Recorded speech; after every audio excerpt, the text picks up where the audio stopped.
You know, if a big luxury car is too much for you, but yet you'd like a little more room than a pony car offers, the boys at Lincoln Mercury suggest this intermediate Cyclone GT.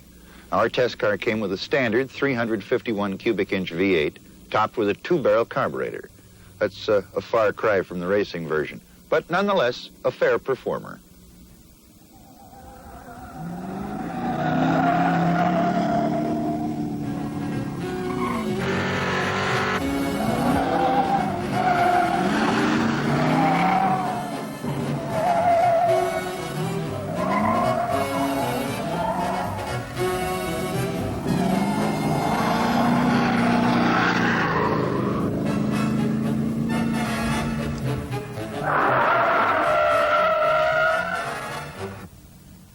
The Ford Torino outsells this Mercury Cyclone by 3-1.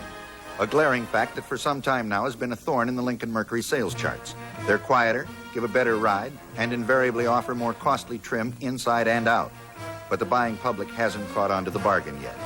Our GT had the standard 351 cubic inch V8 topped with a 2-barrel carb. Off the line, this car had some pretty respectable times. We got to 30 miles an hour in 2.9 seconds.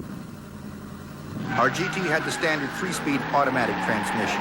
This power combination probably won't win many free hamburgers at the drive-in drags, but we still ran it up to 45 in 5.6 seconds.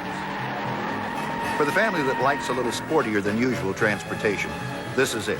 The G78 by 14 white sidewall tires are another standard offering. When we left the line for the third time, they bit hard, and our needle hit 60 in 9.2 seconds. The base retail on this Cyclone is $3,646. It costs the dealer $29.71, and for some number in between, you can own it, plus accessories, of course. One item we would suggest is the cross-country ride package, consisting of heavy-duty front and rear shocks, heavy-duty springs, and a front stabilizer bar. Rebound and recovery were fair with the standard suspension. For brakes, our GT came with drums in the rear and power-assisted discs up front. From 30 miles an hour, it took 47 feet. As the brakes got hotter, the pedal got spongier, and our 50-mile-an-hour stop ate up 109 feet. After 5 70-mile-an-hour panic stops, the brakes were hot enough to melt the fenders. Pedal fade was excessive. On this one, our driver stood on it. 212 feet later, the car came to a halt. In the cornering department, our test car was exciting, to say the least, mainly because we didn't know if it'd make it through the turn. With the front wheels cramped all the way to the lock and the nose almost to the ground, the rear wheels were pretty determined to drive us in a straight line. There wasn't enough power up front to kick the rear end out, and the front end was very soft. The heavy-duty suspension package is almost a must. As you can see, in the reverse spins, body lean was excessive and recovery a little rough. From a styling standpoint, it's there. But for our money, it needs quite a few performance options. And Mercury has them. Enough to build yourself a great car.